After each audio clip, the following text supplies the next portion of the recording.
বাজারে গিয়েছেন পোশাক কিনবে, আবু তালেব আমার নবীজির জন্য আগে পোশাক কিনতেন। আল্লাহু আকবার বলেন। এত ভালোবাসছেন আবু তালেব আমার রাসূলকে। সে আবু তালেব যেদিন মারা যাবে, মৃত্যু শয্যায় শায়িত, ওই সময় রাসূল বলছে, চাচা আপনি তো আমাকে আপনার জীবনের চাইতে বেশি ভালোবেসেছেন। চাচা আপনি মরে যাবেন, কিন্তু আমি দেখতে পাচ্ছি আপনার ঈমান না থাকার কারণে আপনি জাহান্নামে যাবেন। চাচা আপনি একটাবারের শুধু জন্য পড়েন লা ইলাহা ইল্লাল্লাহ, শুধু এতটুকু পড়েন, মুহাম্মদ রাসূলুল্লাহ আপনাকে পড়তে হবে না। ও চাচা আমি কথা দিচ্ছি কিয়ামতের ময়দানে আল্লাহর সঙ্গে ঝগড়া করে হলেও আমি রাসূল আপনাকে জান্নাতে নিয়ে যাব। এই কথা যখন আমার নবীজি বললেন, আবু জাহেল, ওলীদ ইবনে মুগীরা, আবু লাহাব, আস ইবনে ওয়াইল, এই মক্কার বড় বড় লিডাররা আবু তালেবকে বলছে, আবু তালেব তুমি কি মরার ভয়ে কালেমা পড়বা? তুমি কি মরার ভয়ে বাপ-দাদা ধর্মকে পরিত্যাগ করবা? এই কথাগুলো যখন এই কাফেররা বলল, আবু তালেব তখন কালেমা পড়লেন না, তিনি দুনিয়া থেকে বিদায় নিয়ে চলে গেলেন। আল্লাহ পাক মুহূর্তের ভিতরে আয়াত নাযিল করে জানায় দিলেন, ইন্নাকা লা তাহদি মান আহবাবতা ওয়ালাকিন্নাল্লাহা ইয়াহদি মান ইয়াশা। আল্লাহ পাক নবীকে লক্ষ্য করে বলছেন, নবী আপনি যাকে চাইবেন তাকে হেদায়েত দিতে পারবেন না, আমি আল্লাহ যাকে চাইবো তাকে হেদায়েত দান করব। তাহলে এখান থেকে আমরা বুঝে নিলাম হেদায়েতের মালিক কে। হেদায়েতের মালিক কে?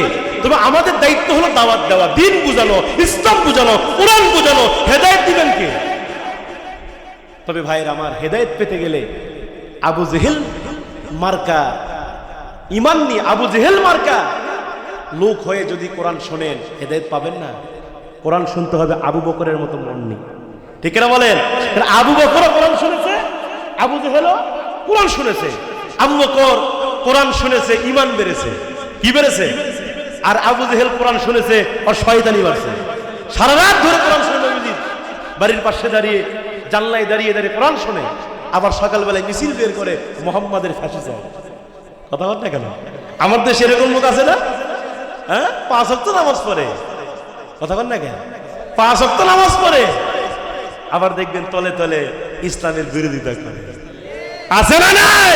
ওই নামাজ দিয়ে জান্নাত জুটবে না, ওই নামাজ দিয়ে তোমার মতো মুনাফিকের জান্নাত আল্লাহ রাখে না। কথা বল ঠিক না? জান্নাত পেতে গেলে আবু বকরের মতো ঈমান আনা লাগবে, ঠিক কি? মুসলমান ভাইয়েরা, যেহেতু আমার সময় কম, আমি লম্বা আলোচনা করতে পারবো না ভাইয়ের আমার, আমি টপিক ভিত্তিক কথা বলবো। যেহেতু অল্প সময় কোরআন বোঝাচ্ছি আপনাদেরকে, ইসলাম বোঝাচ্ছি, নবীরা কেমনে দাওয়াতি কাজ করেছেন। এবার সাইয়্যিদুল হযরত মুসা আলাইহিস সালাতু ওয়াস সালাম, তিনি এবার বুক ভরা দরদ নিয়া এবার এক পা দুপা করতে করতে তিনি ফেরাউনের রাজ দরবারের মধ্যে ঢুকে বললেন। ফেরাউন রাজ সিংহাসনে বসে আছে, সাইয়্যিদুনা হযরত মুসা আলাইহিস সালাম তিনি এবার ফেরাউনকে লক্ষ্য করে বললেন, ও ফেরাউন তুমি এই মুহূর্তে পড়ে নাও লা ইলাহা ইল্লাল্লাহ মুসা কালিমুল্লাহ, এক আল্লাহকে রব বলে স্বীকার করে নাও, আর আমি মুসাকে নবী বলে স্বীকার করে নাও। যদি আল্লাহর উপর ঈমান আনতে পারো আর আমি মুসার উপর ঈমান আনতে পারো, ফেরাউন তোমার মরতে দেরি হবে কিন্তু জান্নাতে যাইতে দেরি হবে না। এই দাওয়াত সাইয়্যিদুনা হযরত মুসা আলাইহিস সালাম যখন ফেরাউনকে দিতেছিল, এই দাওয়াত ফেরাউনের কানে পৌঁছে গেলেন। এই দাওয়াত পাওয়ার সঙ্গে সঙ্গে এবার ফেরাউন ডাক দেখো, এই মুসারে তোর দাওয়াত বন্ধ করে দে। ফাকালা আলা রাব্বুকুমুল আলা, আমি তোর বড় খোদা। নাউজুবিল্লাহ, কাল বাড়ির জাগুয়ের আর আস্তে করে নাউজুবিল্লাহ। ফেরাউন ডাক দেখো, এই মুসারে আমি তোর খোদা, তুই কিসের দাওয়াত দে? কোন রবের দাওয়াত দে? তোর রবটা আমি তোর প্রতিপালক, আমি তোর প্রভু, আমাকে রব বলে স্বীকার করে নে। এবার মুসা ডাক দেখো, তুমি কিসের খোদা? তুমি তো হুদা। কথা কর না গা, তুমি কিসের খোদা? তোমার আমি খোদা বলি না, আমার রব তো আল্লাহ, যিনি হুয়াল হাইয়ুল কাইয়ুম, যিনি চিরস্থায়ী চিরঞ্জীব, তিনি তোমার একমাত্র রব। আমি ওই আল্লাহ ছাড়া দুনিয়ার কোন মানুষকে রব হিসাবে মানি না। নবীরা রব মেনেছেন কাকে? এবার সাইয়্যিদুনা হযরত মুসা আলাইহিস সালাম যখন এই কথা বললেন, তাফসীর ইবনে কাসিরের বর্ণনা, মুফাসসিরিনে কেরাম এইভাবেই বর্ণনা করছেন। এবার মুসা যখন বলছেন আমার রব আল্লাহ, ফেরাউন আরো রাগান্বিত হয়ে গেল। ফেরাউন রাগান্বিত হবার পরে মুসাকে লক্ষ্য করে বলছে, মুসা তুই যদি আমার রব হিসাবে না মানিস, আমার রব না মানিস, তাহলে এই মুহূর্তে আমি তোর হত্যা করে ফেলবো। তোরে দুনিয়া থেকে বিদায় করে ফেলব। হযরত মূসা আলাইহিস সালাম তখন ডাকতে বলছেন, ও ফেরাউন, তুমি যতই আমারে মারার চেষ্টা করো না কেন, আমার রব আমারে বাঁচাবে। বাঁচানোর মালিককে, মারার মালিককে। আল্লাহ যদি কাউরে বাঁচাতে চায়, দুনিয়ার কোন মানুষ তারে মারতে পারবে নাকি? জোরে বলেন, মারতে পারবে নাকি? আর আল্লাহ যদি কাউরে মারতে চায়, ওরে রান্না করা ভাত খাইতে দেয় না। কথা কন না কেন? এবার সাইয়্যিদিনা মূসা বলছে, ও ফেরাউন, তুমি যতই আমারে মারার চেষ্টা করো না কেন, আমার রব আমারে বাঁচাবে। যে আল্লাহ পাক নবী ইব্রাহিমকে বাঁচিয়েছেন, ওই আল্লাহ এখনো আছে, ওই আল্লাহ আমাকে সাহায্য করবে, আল্লাহ আমারে বাঁচাবে। এই কথা যখন সাইয়্যিদিনা মূসা বলছেন, আমার মুসলমান ভাইরা, মুহূর্তের ভিতরে ফেরাউন আরো রাগান্বিত হয়ে গেল, স্ট্রং ভাবে রেগে গেলেন। আর তিনি মনে মনে সিদ্ধান্ত নিল, এই মুহূর্তে আমি সৈন্য তৈরি করে মূসাকে আক্রমণ করব, একে দুনিয়া থেকে বিদায় করে ফেলব। এবার ফেরাউন কি করলেন? তিনি হাজার হাজার সৈন্যবাহিনী তৈরি করলেন। হাজার হাজার সৈন্যবাহিনী তৈরি করবার পরে সাইয়্যিদিনা মূসা নবীকে মারবেন। এবার হযরত মূসা আলাইহিস সালাতু ওয়াস সালাম তিনি তার উম্মতদেরকে নিয়ে তিনি এক জায়গায় হয়ে গেলেন। আল্লাহকে ডাকতে হবে, আল্লাহ এখন আমরা কি করব? আমাদেরকে তো ফেরাউন মারতে চায়, আমরা কোথায় যাব? আল্লাহ ডাক দেখো, মূসা রে, ফেরাউন তোমাদেরকে মারতে যায়, আর তোমরা এই মুহূর্তে দৌড় মারো। কি মারো? দৌড় মারো, আমি আল্লাহ তোমাদের বাঁচাবো। আল্লাহর এই হুকুম পাওয়ার পরে সাইয়্যিদিনা হযরত মূসা আলাইহিস সালাতু ওয়াস সালাম আল্লাহর এই হুকুম যখন তিনি পেয়ে গেলেন, মুহূর্তের ভিতরে তিনি দৌড় মারলেন। কিতাবের মধ্যে আসছে, এবার মূসা আলাইহিস সালাম যখন তার উম্মতদেরকে নিয়ে দৌড় মারলেন, ফেরাউন বাহিনী তিন দিক দিয়ে তাদেরকে আক্রমণ করলো, তিন দিক দিয়ে তাদেরকে ধাওয়া করলো। হযরত মূসা আলাইহিস সালাম তারা দৌড়াইতে দৌড়াইতে এমন একটা জায়গায় গিয়ে থেমে গেলেন, যেই জায়গাতে ছিল বিশাল সাগর, যার নাম হলো লোহিত সাগর। কোন সাগর? মূসা আলাইহিস সালামের সামনে লোহিত সাগর, বিশাল মহাসমুদ্র। মূসা আলাইহিস সালাম দেখছেন আমাদের সামনে সাগর। তারা থেমে গেলেন, আটকে গেলেন। উম্মতদেরকে নিয়ে ডান দিকে তাকায় দেখে ফেরাউন বাহিনী অস্ত্র নিয়ে আসতেছে, বাম দিকে তাকায় দেখে ফেরাউন বাহিনী আসতেছে, পিছন দিকে তাকায় দেখে ফেরাউন আসতেছে। আর সামনে কি? সামনে কি? সাগর, মহাসমুদ্র, বিশাল সাগর, লোহিত সাগর। এবার সাইয়্যিদিনা মূসা আলাইহিস সালামের উম্মতেরা ডান দিকে তাকায় দেখে বিপদ, বাম দিকে তাকায় দেখে বিপদ, পিছন দিকে তাকায় দেখে বিপদ, সামনে মহাসমুদ্র। মূসা আলাইহিস সালাম উম্মতেরা ডাক ডাক, হে আল্লাহর পয়গম্বর মূসা, আজকে বুঝি আমরা ধরা পড়েই গেলাম, আজকে বুঝি আমরা ধরা খেয়ে গেলাম। আজকে আমরা কোথায় পালাবো? কোন দিকে যাব? যেই দিকে যাব সেই দিকে বিপদ আছে না নাই? মূসা আলাইহিস সালাম বলছে, উম্মতেরা রে, তোমরা টেনশন করো না, চিন্তা করো না, আমাদের সাথে আল্লাহ আছে। কি আছে? দেখেন নবীদের ঈমান কত দামি হয়, নবীদের ঈমান কত শক্তিশালী হয়। যেখানে চতুর্সাইতে বিপদ, নিশ্চিত তারা ধরা খাবে। ডান দিকে গেলেও ধরা খাবে, বাম দিকে গেলেও ধরা খাবে, পিছনে গেলেও ধরা খাবে, আর সামনে মহাসমুদ্র, কোথায় পালাবে? চতুর্সাইতে বিপদ। তারপরও নবী মূসা বলতেছে, আল্লাহ আমাদের সাথে আছে। চারটিখানি কথা। আর আমরা হলে কি বললাম? ফেরাউন পাওয়াত পড়ে গেল, মাফ করে দে ভাই ফেরাউন। কথা কন না কেন? কথা বলেন না কেন? কিছু লোক তো আছেই মাঝে মাঝে কয়, হুজুর ঈমান বাঁচানো, জান বাঁচানো ফরজ আছে না নাই? কই হুজুর জান বাঁচাতে মিথ্যা কথা কয় হুজুর, হ্যাঁ জান বাঁচানো ফরজ, এরকম কিছু কথা আছে না নাই? সম্পূর্ণ মিথ্যা কথা। কথা বলেন না কেন? জান বাঁচানো ফরজ নয়, আমি বলি ইসলামের জন্য, দ্বীনের জন্য জান দেওয়া ফরজ। ঠিক কিনা বলে? নবীর সাহাবীরা কি জান বাঁচাইছে? মিথ্যা কথা বইলা না, জান দিয়েছে। নবীরা জান দিয়েছে। স্ত্রীর কথা চিন্তা করে নাই, সন্তানের কথা চিন্তা করে নাই, নাতির কথা চিন্তা করে নাই। যখন ডাক দিয়েছেন, লাব্বাইক ইয়া রাসূলুল্লাহ, আমি হাজির আছি, আমি হাজির আছি। আল্লাহু আকবার। তার ইসলামের জন্য জান দিয়েছেন, মাল দিয়েছেন। আর আমরা বলি জান বাঁচান ফরজ। কথা বল না কেন? নবী মূসা আলাইহিস সালাম বলছে, উম্মতেরা টেনশন করো না, আল্লাহ আমাদের সাথে আছে। যে আল্লাহ পাক নবী ইউনূস আলাইহিস সালামকে মাছের পেটে বাঁচাইছেন, ওই আল্লাহ আমাদেরকে সাহায্য করবে। আল্লাহু আকবার বলেন। ঈমান কারে বলে? দেখেন ঈমান কারে বলে। এবার সাইয়্যিদিনা হযরত মূসা আলাইহিস সালাম উম্মতদেরকে এইভাবে ঈমান বুঝাচ্ছে, তাদেরকে সান্ত্বনা দিচ্ছে, উম্মতেরা রে তোমরা টেনশন করো না, চিন্তা করো না, আল্লাহ আমাদের সাথেই আছে। যে আল্লাহ পাক নবী ইব্রাহিমকে ওই আগুনের মধ্যে বাঁচিয়েছেন, যে আল্লাহ পাক নবী ইউনূস আলাইহিস সালামকে মাছের পেটে বাঁচিয়েছেন, ওই আল্লাহ আজও আছে, ওই আল্লাহ আমাদেরকে সাহায্য করবে, ওই আল্লাহ আসমান থেকে আমাদের সাহায্যকারী হয়ে যাবে। এই কথাগুলো হযরত মূসা আলাইহিস সালাম তার উম্মতদেরকে বলতেছিল। এই কথা বলার সঙ্গে সঙ্গে হযরত মূসা আলাইহিস সালাতু ওয়াস সালাম আল্লাহর কাছে দুইটা হাত তুলে দোয়া করছে, আল্লাহ আজকে আমরা বিপদের মধ্যে পড়ে গেছি, আল্লাহ আমরা আজকে কোথায় পালাবো? ডান দিকে গেলেও ধরা খাবো, বাম দিকে গেলেও ধরা খেয়ে যাব, পিছন দিকে গেলেও ধরা খাবো, সামনে লোহিত সাগর, আল্লাহ আপনি আসমান থেকে সাহায্য নাজিল করেন। এই কথা যখন মূসা আলাইহিস সালাম বলতেছিল, আল্লাহ ডাক দেয় কয়, মূসা রে তোর হাতে ওইটা কি দেখা যায়? মূসা কয় আসা। আসা মানে কি? মূসা ডাক দেয়, আল্লাহ আমার হাতের মধ্যে আছে লাঠি, আমার হাতের মধ্যে আছে আসা। আল্লাহ পাক মুহূর্তের ভিতরে হযরত মূসাকে লক্ষ্য করে বলছেন, মূসা তোর হাতের মধ্যে যে লাঠি দেখা যায়, ওই লাঠি দিয়ে তুই কি করিস? মূসা সঙ্গে সঙ্গে বলে, আল্লাহ আমি দুইটা কাজ করি। কয়টা কাজ করে? মূসা আলাইহিস সালাম লাঠি দিয়ে দুইটা কাজ করে। আল্লাহ পাক আবার প্রশ্ন করছে, মূসা তুমি ওই লাঠি দিয়ে কি দুইটা কাজ করো জানতে চাই। আল্লাহর পয়গম্বর হযরত মূসা আলাইহিস সালাম ডাক দেখো, আল্লাহ এক নম্বরে এই লাঠি দিয়ে আমি মূসা প্রত্যেকদিন বকরির জন্য পাতা পারি। কি পারে? পাতা পারে। মানে এত বড় একজন নবী হয়ে কিসের পাতা পারে ভাই? এ কথা বল না, কিসের পাতা পারে? বকরির পাতা পারে। তাহলে এত বড় একজন নবী হয়ে বকরির যদি পাতা পারে, আচ্ছা বলেন তো বকরির পাতা কে পারে? যার ঘরে বকরি আছে।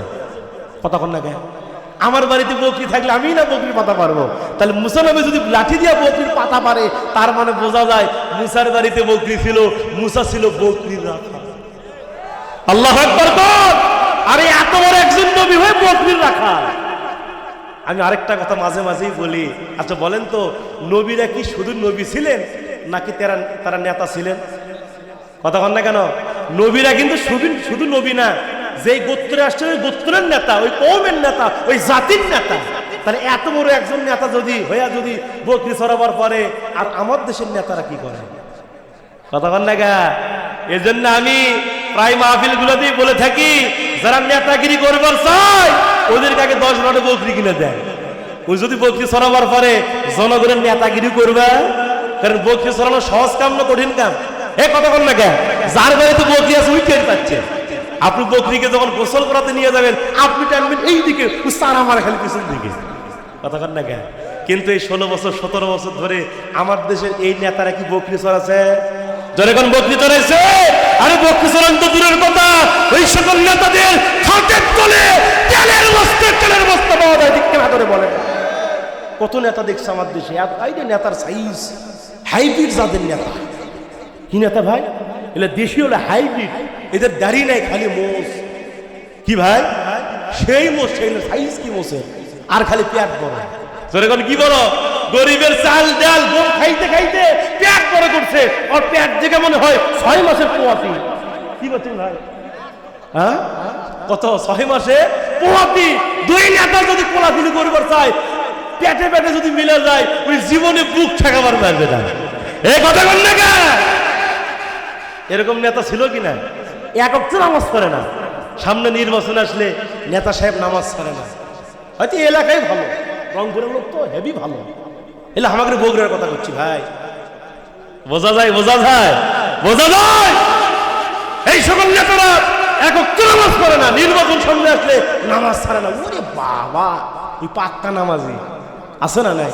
এক আসরের নামাজ 4 বারও পড়ে। জীবনে গায়ে পাঞ্জাবি দেয়নি, গায়ে পাঞ্জাবি লাগায়, মাথায় টুপি, জীবনে নেতার মাথায় টুপি দেখিনি, মাথায় টুপি দেয়। আবার মাঝে মাঝে তসবি টিপে, অর্ধেকা মনে হচ্ছে জিবরাইলের খালাতো ভাই। এই কথা বল না কেন? মাইকটা হাতের মধ্যে পাই নাই, খালি ওয়াদা। ভাই আমার বলেন, আমার যদি আপনারা আমাকে নির্বাচিত করেন, আমাকে জয়যুক্ত করেন, আপনাদের ওইটা করে দেব, আপনাদের সেইটা করে দেব, প্রয়োজনে সব করে দেব। ভোট দিয়া। কি দিয়া ভাই? কি দিয়া? কি দিয়া? কিন্তু নির্বাচিত হওয়ার পরে জনগণকে রদ দেয় না, তাহলে একা বলা বল ঝুঁকায়। ঠিক কিনা বলে? ওই রকম নেতাকে আমরা দেখতে চাই, ওই রকম নেতা আমরা বাংলার জন্য আর দেখতে চাই না। এই 54 বছর ধরে বহু নেতা দেখেছি, দাদার আইন দেখেছি, স্বামীর আইন দেখেছি, ভাবির আইন দেখেছি। এই আইন দিয়া এই দেশের মানুষের ভাগ্যের পরিবর্তন হয়নি। একবারের জন্য অল্প নেতা দেখতে চাই, ইসলামের দেখতে চাই। কারা কারা দিয়েছেন তো হাত লাগালে হয়ে যায়। দেন দেখবি দেন।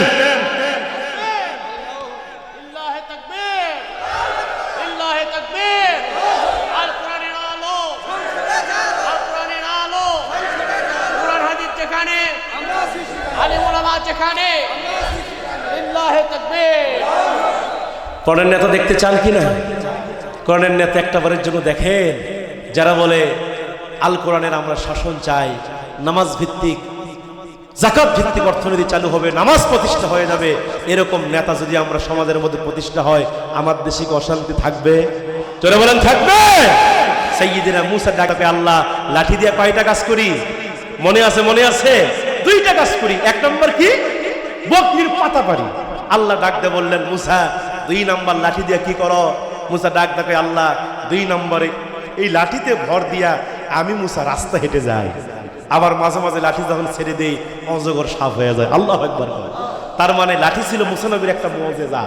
কি ছিলেন? মুজিজা। প্রত্যেক নবী রাসূলদের মুজিজা ছিল। যেমন নবী হযরতে সালেহ আলাইহিস সালামের মুজিজা ছিল হচ্ছে একটা উট। যেরকম কি ছিল? উট। আবার নবী হযরতে ঈসা আলাইহিস সালামের মুজিজা ছিল মানুষ যখন মারা যেত ওই মানুষকে তিনি জিন্দা করতে পারতেন। আল্লাহু আকবার বলেন। আর মুসা নবীর মুজিজা ছিল হচ্ছে লাঠি। আল্লাহ পাক ডাক দেয়া বলে মূসা তোমার হাতে যে লাঠি দেখা যায় ওই লাঠি দিয়া লোহিত সাগরে বাড়ি মারো। কি করো? বাড়ি মারো। মূসা ডাক ডাকে আল্লাহ বাড়ি মারলে কি হবে? আল্লাহকে মূসা কথা কম কর, বাড়ি মারেই দেখ আমি আল্লাহ কি বানাই দিই। আল্লাহু আকবার কর। এবার সাইয়্যিদিনা হযরত মূসা আলাইহিস সালাম, তাফসীর ইবনে কাসিরের বর্ণনা, সাইয়্যিদিনা হযরত মূসা আলাইহিস সালাম এবার তিনি বিসমিল্লাহি আল্লাহু আকবার বলে ওই লাঠি দিয়ে যখন লোহিত সাগরে বাড়ি মারলেন, আমার আল্লাহর কুদরতে 1 নয় 2 নয় 3 নয়, আমার আল্লাহ লোহিত সাগরের ভিতরে 12খানা রাস্তা বের করে দিলে। 12টা রাস্তা আল্লাহ বের করে দিলেন। মূসা আলাইহিস সালাম খুশি হয়ে গেলেন। মূসা শুধু মুস্কি মুস্কি হাসে আর উম্মতকে বলে উম্মতেরা দেখো আল্লাহ আসমান থেকে আমাদের জন্য সাহায্য করেছে। তোমরা তো হতাশ হয়ে গেছিলাম, তোমরা বলতেছিলে আমরা ধরা খেয়ে যাব। আমি বারবার বলেছি আল্লাহ আমাদের সাথে আছে, আল্লাহ আল্লাহ আমাদের সাথে আছে। বান্দার ষড়যন্ত্র যেখানে শেষ হয়ে যায় আল্লাহর কৌশল সেখানে শুরু হয়, ঠিক কিনা? আল্লাহ পাক আমাদেরকে আসমান থেকে সাহায্য করেছেন।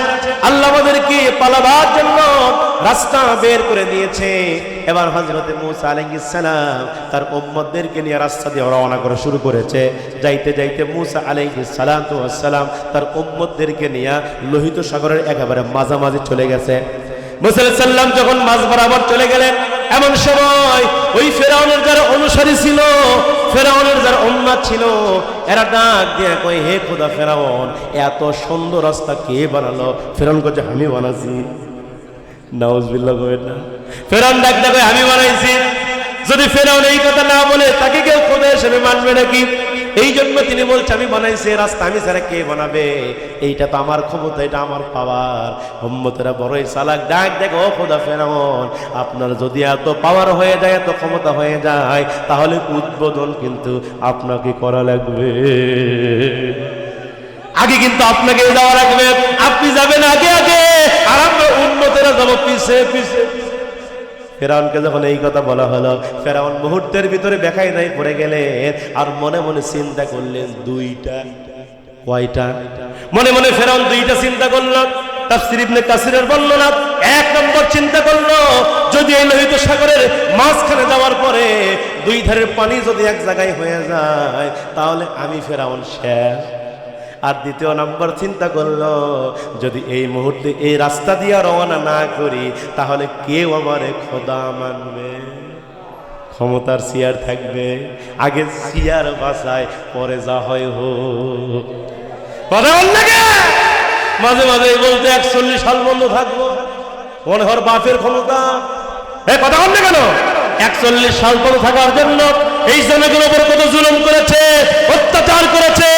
আল্লাহ বলে বেশি অহংকার করিস না, ক্ষমতার বাহাদুরি করিস না।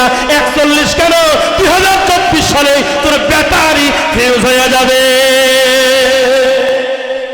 কার ক্ষমতা? আল্লাহ বলে ওয়ামাকারু ওয়ামাকারাল্লাহ ওয়াল্লাহু খায়রুল মাকিরিন। কার ষড়যন্ত্র, কার সিদ্ধান্ত? এজন্য এই জুলুম থেকে, এই ইতিহাস থেকে শিক্ষা নিতে হবে। যারাই জুলুম করবে, অত্যাচার করবে, অবস্থা পরিণতি তেমনই হবে।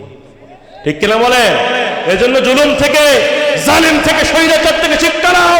যদি জুলুম আর নির্যাতন এই দেশে আবার করতে শুরু করো, বাংলাদেশের মুসলিমরা ঐক্যবদ্ধ হয়েছে, তোমাদের কবর রচনা করবে মুসলমান। দেখতে হবে বলে মুসলমান আছেন তো? এবার মুসা ডাক কয়, ফেরাউন ডাক কয়, সমস্যা নাই, আমি রাস্তা দিয়ে যাব, যেহেতু ক্ষমতায় আছি, না গেলে কেউ খোদা মানবে না, চেয়ার আমার হারিয়ে যাবে, সুতরাং চেয়ার বাঁচানো লাগবে। ফেরাউন ক্ষমতার চেয়ার টিকিয়ে রাখার জন্য তিনি এবার লোহিত সাগর রাস্তা দিয়ে রওনা করা শুরু করলেন। তাফসীর ইবনে কাসিরের বর্ণনা, তিনি যাইতে যাইতে লোহিত সাগরের একেবারে মাঝামাঝি অবস্থা। কোন অবস্থায়? একেবারে মাঝামাঝি। মাঝখানে যখন ফেরাউন চলে গেল, সাইয়্যিদিনা মুসা আলাইহিস সালাম তার উম্মতদেরকে নিয়ে কিনারায় উঠে গেছে। আল্লাহু আকবার কর। মুসা নবী কিনারায় উঠে গেছে, আর ফেরাউন লোহিত সাগরের কোথায়? একেবারে মাঝখানে। আল্লাহ পাক জিবরাইলকে ডাক ডাকে, জিবরাইল খেলা শুরু করো। আল্লাহু আকবার কোন না আপনারা? হে জিবরাইল খেলা শুরু করো। জিবরাইল কো আল্লাহ জীবনে বহু খেলছি, আগে খেলছি কোয়ার্টার ফাইনাল। কি ফাইনাল? Quarter final. আগে খেলছি সেমিফাইনাল। আল্লাহ আজকে যে খেলা হবে এটা ফাইনাল খেলা। এ কথা কন না, তার মানে খেলা হবে। জিবরাইল ডাক ডাকে, আল্লাহ কোনো টেনশন নাই, আমি খেলবো আজকে, আজকের শেষ খেলা। কি খেলা? শেষ খেলা। এমন মার দিব, শেষ করে ফেলবো। সাইয়্যিদিনা হযরতে জিবরাইল আলাইহিস সালাম তিনি এবার লোহিত সাগরের দুই ধারে পানি দিয়া খালি সাঁটা মারে। কি মারে? ফেরাউনের নাকের মধ্যে পানি, মুখের মধ্যে পানি। ফেরাউন পানি খায় আর কচ্ছে, আল্লাহ আমি আপনার উপর ঈমান আনলাম। আল্লাহ কয়, জিবরাইল রে সাঁটা একটু জোরে মার। আল্লাহু আকবার বল। জিবরাইল যখন সাঁটা জোরে মারে, ইঁদুরের মতো চুবানি খায় আর কয়, আল্লাহ আমি আপনার উপর ঈমান আনলাম, মুসার উপর ঈমান আনলাম, হারুনের উপর ঈমান আনলাম। আল্লাহ কয়, সময় নাই, ঠেলান না, ঠেলান না। কথা কন না। বাংলাদেশে অনেক নাস্তিকরা আল্লাহকে গালি দিত। মুয়াজ্জিন যখন আজান দিত, হাইয়া আলাস সালাহ, বান্দারে নামাজের জন্য আসো। হাইয়া আলাল ফালাহ, বান্দার কল্যাণের জন্য আসো। আসসালাতু খায়রুম মিনান নাওম, ঘুম থেকে নামাজ উঠত। এই মুয়াজ্জিন যখন মাইক যখন আজান দিত মসজিদের মিনার থেকে, বাংলাদেশের কুখ্যাত নাস্তিক ছিল এই আপনাদের কুড়িগ্রামে কবি শামসুর রহমান, নাস্তিকের ঘরের নাস্তিক। এ তখন বলতো, হে কাকের জাতেরা, তোরা কাক কাক আওয়াজ কর, তোদের কাক কাক আওয়াজ ভালো লাগে, মুয়াজ্জিন সাহেবের আজান ভালো লাগে না। মুয়াজ্জিন যখন আজান দিত মসজিদের মিনার থেকে, তখন এই নাস্তিক বলতো, পতিতা যেমন খরিদ্দারদেরকে ডাকে, মুয়াজ্জিন নাকি পতিতার মতো আহ্বান করে। নাউজুবিল্লাহ বলবেন না? এই নাস্তিক মারা গেল, তার লাশ নিয়ে আসা হলো। জানাজার নামাজ কে পড়াবে? কে পড়ায়? আপনাদের এলাকায় কে পড়ায়? ইমাম সাহেব পড়ায় না? এলাকার মধ্যে যদি কেউ মারা যায় কে পড়ায়? মসজিদের হুজুরই কিন্তু পড়ায়। অথচ আপনি হুজুরের বিরুদ্ধে সারা জীবন ফতোয়া দেন। কথা বল না, যে ইমাম সাহেব মসজিদে নামাজ পড়ায়, আপনি মরে গেলে আপনার জানাজা পড়াবে, আপনার বিয়ে পড়াইছে, আপনার বাবার জানাজা পড়াইছে, সব কাজ সেই ইমাম সাহেব করে। অথচ ওই ইমামকে দেখলে কিছু লোকের অ্যালার্জি শুরু হয়। হুজুরের খালি দোষ। কি কর আছে না নাই? হুজুর জোরে গেলেও দোষ, আসতে গেলেও। হুজুর যদি জোরে যায়, হুজুর মনে হয় দাওয়াত পাইছে, হুজুররা আগে খাই গে। আর যখন একটু আসতে যায়, হয়তো হুজুর আজকে পট্টি বসাছেন, লোয়ার বাড়ি কেউ বাড়ি। তার মানে হুজুর জোরে গেলেও দোষ, আসতে গেলেও। বাংলাদেশে গত 17 বছর ধরে যত অকাম হয়েছে সব দোষ আসছে হুজুরদের গানে। আপনারা দেখেছেন ঢাকাতে একটা রানা প্লাজা নামে একটা বিল্ডিং ছিল না, এটা ফ্যাক্টরি ছিল না? এই রানা প্লাজা ভেঙে গেল। তখন বাংলাদেশের এক বুদ্ধিজীবী, কি জীবী?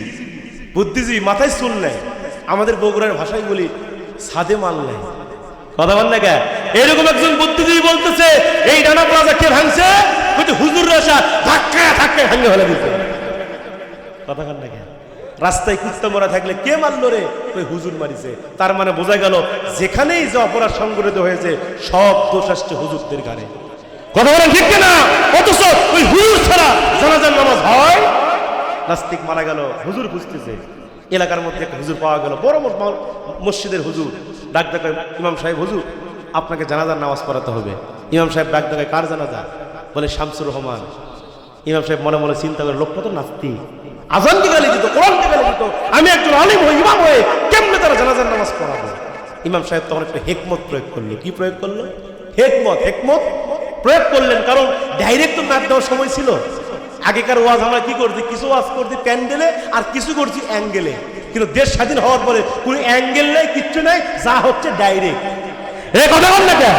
হুজুর তখন একটি অ্যাঙ্গেল করেছে, হেকমত, ডাইরেক্ট তো কিছু পাওয়া যাবে না, আর ক্ষমতা ওর কি হাতে। কথা বল না কেন?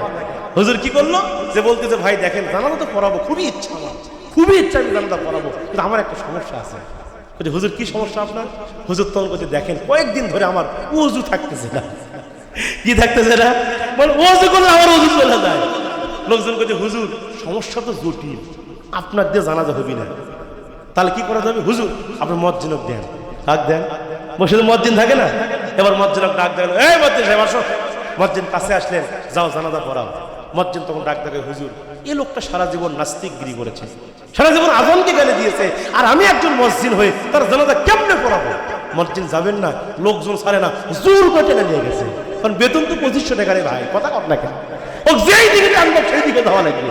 মসজিদ সাহেব বাধ্য হয়ে যায়, জানাজার নামাজ পড়াইছে। পরের দিন সকালবেলা এলাকার বড় বড় আলেমরা মসজিদকে ধরেছে, এই মসজিদ সাহেব, এই মসজিদ সাহেব, আপনি এত বড় একজন মসজিদের মসজিদ হয়ে এই নাস্তিকের জানাজা আপনি কেন পড়ালেন জানতেছেন?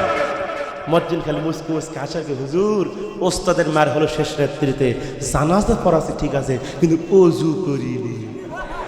এই কথা বলতে গেল, সুতরাং এখান থেকে শিক্ষা নিতে হবে। এই দুনিয়া তোদের ইসলামের বিরুদ্ধে কথা বলবে, কোরআনের বিরুদ্ধে কথা বলবে, কিছু হয়তো করতে পারবো না, ওইটার নাম লিস্ট করে হবে, ওইটা মরে গেলে ওর জানাজা হবে, কিন্তু ওযু হবে না, ওযু হবে না। কথা বল ঠিক কিনা? ওর ওযুকের ওযু ছাড়া কি কোরআনের বিরোধিতা করে ওর জানাজা যদি কাবার ইমাম পড়ায় ওর জান্নাত জুটবে? কিছু লোক আছে সারা জীবন বিরোধিতা করে, সুদ ঘুষ খায়া বেটা কয়ে যাচ্ছে, বেটা রে আমি মরে গেলে তুই 4-5টা গরু খাওয়াস এলাকাবাসী, আর বড় বড় হুজুর এসে দোয়া করে ওই হুজুরা যেন আমার জান্নাতে ঢুকে দিয়ে আসে। কথা বল না কেন? জান্নাত কি এত সহজ? কথা বলেন না কেন? আরে মুনাফিকদের জন্য নবীর দোয়া কবুল হয়নি। মুনাফিকদের সর্দার আব্দুল্লাহ ইবনে উবাই ইবনে সুলুল, যিনি নবীজির পিছনে নামাজ পড়েছেন, তারপরে মুনাফিক করেছেন। এই মুনাফিক মারা যাওয়ার পরে তার ছেলে এসে বলছে, রাসূলুল্লাহ আমার বাবা ওসিয়ত করে গিয়েছেন, আমার বাবা মারা গেলে আপনার জুব্বা দিয়ে যেন আমার বাবার কাফন দেওয়া হয়। নবীজির জুব্বা দিয়ে দিলেন, যাও আমার এই জুব্বা দিয়ে তোমার বাবাকে কাফন দাও। কাফন দেওয়া হলো। নবীজি আমার নিজে তার জানাজার ইমামতি করলেন। নবীজি নিজে তার কবরে মাটি দিলেন। কবরে মাটি দেওয়ার পর রাসূল আমার 2টা হাত তুলে দোয়া করছে, আল্লাহ আপনি মাফ করে দেন। আল্লাহ কই, নবী আপনি কার জন্য দোয়া করছেন? হে নবী আপনি কার জন্য দোয়া করছেন? আপনি হাত নামান এই মুনাফিকের জন্য। আপনি নবী যদি 70 বার দোয়া করেন, আমি আল্লাহ আপনার দোয়া কবুল করব। বলে নবীর দোয়া যদি কবুল হয়নি, আর আমার আপনার মধ্যে হুজুরের দোয়া, কথা কন না কেন? সুতরাং দোয়া লাগবে না, ইসলাম মানেন, কোরআন মানেন, আল্লাহর নির্দেশিত পথে চলেন, দোয়া লাগবে না। আপনার মরতে দেরি হবে, জান্নাত পাইতে দেরি হবে না। কথা বলেন না কেন? এজন্য কোরআন মানবেন তো ইনশাআল্লাহ। মুসলমান ভাইয়েরা আমার, অনেক সময় হয়ে গেছে। আমার ভাইয়েরা আজকের প্রোগ্রামটি আপনি কষ্ট পাচ্ছেন। রাত্রি হলে আমি দীর্ঘক্ষণ কথা বলতে পারতাম, কিন্তু আজকে দিনের বেলা প্রোগ্রামে সময় কি বেশি থাকে, তারপরে আমার মনটা খুব ভালো লাগছে যে আমার মনে হচ্ছে যে কেবল ওয়াজ শুরু হলো। ঠিক কিনা বলেন? লিল্লাহি তাকবীর, লিল্লাহি তাকবীর। আমার ভাইয়েরা আসেন, আমি এই প্রোগ্রামটি আমার যুবক ভাইয়েরা, কমিটি ভাইয়েরা অনেক কষ্ট করে প্রোগ্রামটি সাজিয়েছেন। এটা মানে 2য় বার্ষিকীতে এখানে ওনাদের একটা মসজিদ আছে। কোনটা মসজিদ? এটাই মসজিদ। আল্লাহু আকবার, আল্লাহু আকবার। এই মসজিদের শিকারপুর মন্ডল করা যায় মসজিদের উন্নতি কল্পে আজকের প্রোগ্রামটি হচ্ছে। তো এই মসজিদের জন্য অনেক কাজ বাকি আছে। আমি জোর জুলুম করবো না ভাই, আল্লাহর ঘর, এটা আমাদের ইমানি দায়িত্ব যে আল্লাহর ঘরে যদি আমরা দুনিয়াতে আল্লাহর ঘর বানাই, তাহলে জান্নাতে ঘর বানিয়ে দিবেন কে? দুনিয়াতে আমরা ঘর বানাই, এই ঘর কে বানাইছে? আল্লাহ। আমরা বানাইছি। কে বানাইছে? আমরা বানাইছি। মালিক হয়েছে কে? আর জান্নাত বানাইছে কে? মালিক হয়েছে কে? আমরা। আল্লাহু আকবার কর। এজন্য এই ঘর বানালে আল্লাহ জান্নাত আমাদেরকে ঘর দিবেন। তো কোন আল্লাহর বান্দা আছেন যে হুজুর আল্লাহর এই ঘরের জন্য, আমি কিন্তু ওয়াজ শেষ করে নাই, মা বোনরা কি আছে মাহফিলে?